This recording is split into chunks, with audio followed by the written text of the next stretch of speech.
Hey everybody, what's going on? Welcome to an all-new Talkin Movies. As always, I am your host, the real Geno Reynolds, and today, I can't even keep a straight face.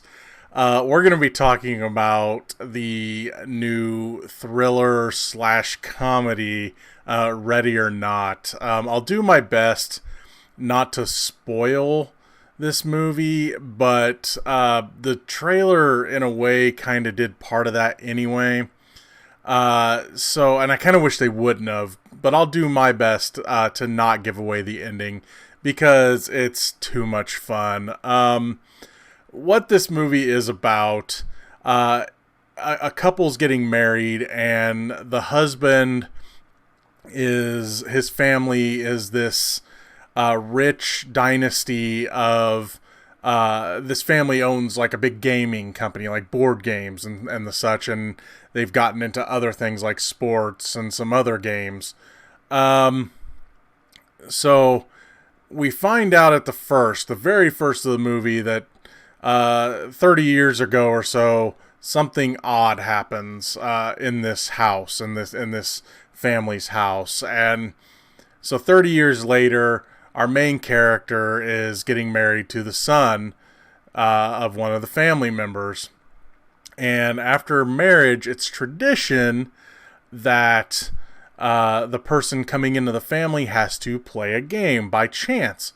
There's this box that you put a blank card in, and when the card comes out, it's got the name of a game on it. And when it's a certain game, bad things can happen.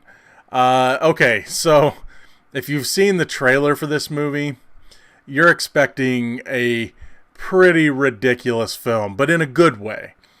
And I have to say this, you're gonna pretty much get what you're expecting. Okay, if you're looking for scares, this movie doesn't really have them.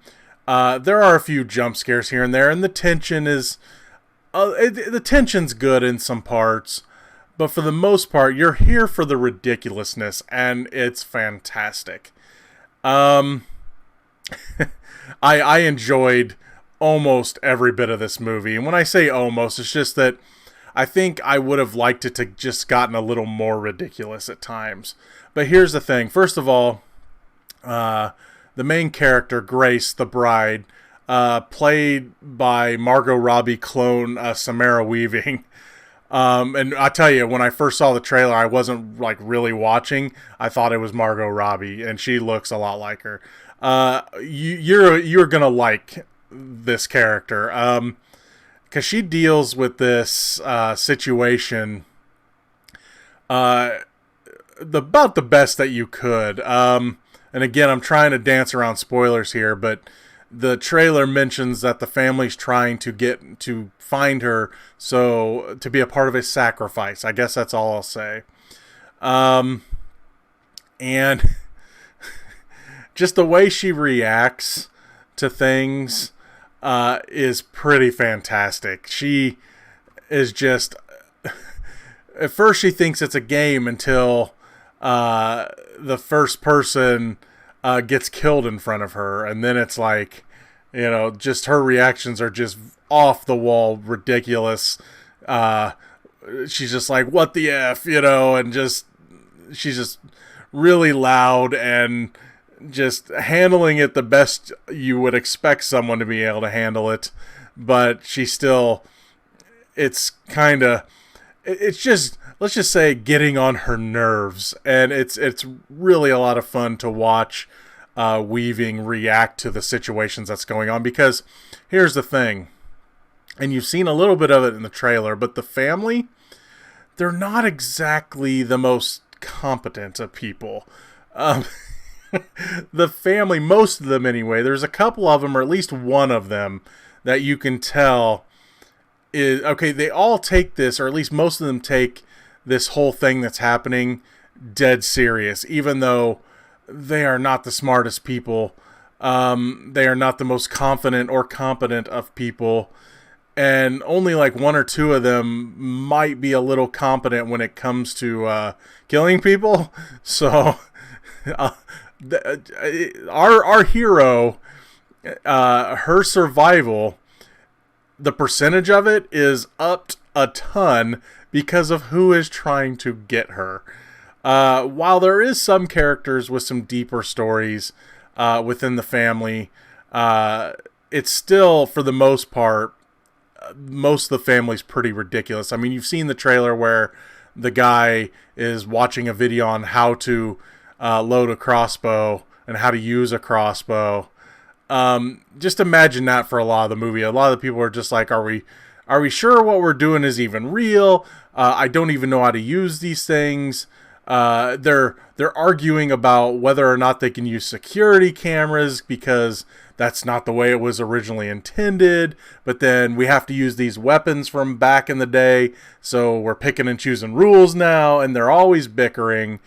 And again, our hero, her survival percentage goes way up because they're so dumb. And it's so great because all of the characters, there's just, I won't say there's a lot of real character development for most of them. A couple of them do. A couple of them have a little bit of character development, and it works. But most of them are just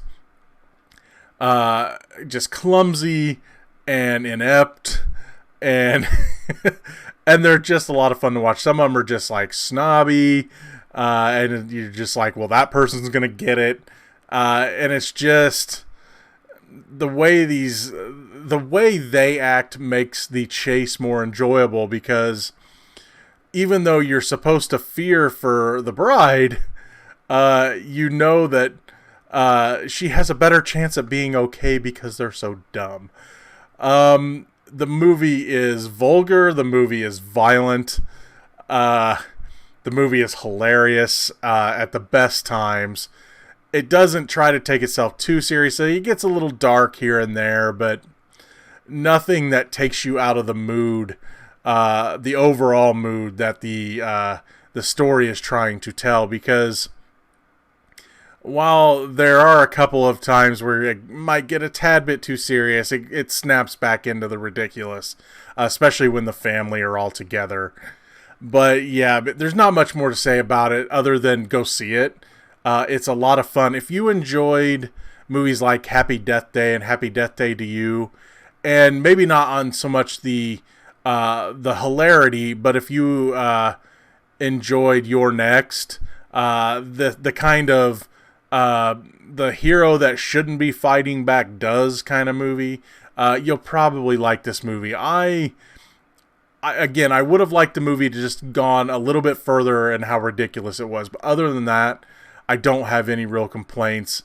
I'm not gonna say the acting is the most phenomenal, even though Samara Weaving does a fantastic job at her reactions to what's going on, and the family altogether are very entertaining. I'm not saying there's any Oscar-winning performances in this movie, but they're all fun. All the performances, the way everyone acts, the way the way she reacts to them, it's all just really entertaining. And as a fan of horror/thriller comedies, if you're a fan of this stuff, you will probably dig this movie. That's going to be all for this edition of Talkin Movies. If you like what you've heard here, please subscribe to the Real Geno YouTube channel. Like this video. If you have anything to say about Ready or Not, please feel free to leave a comment in the section below. Until next time, I'm your host, the Real Geno, Geno Reynolds. See you later.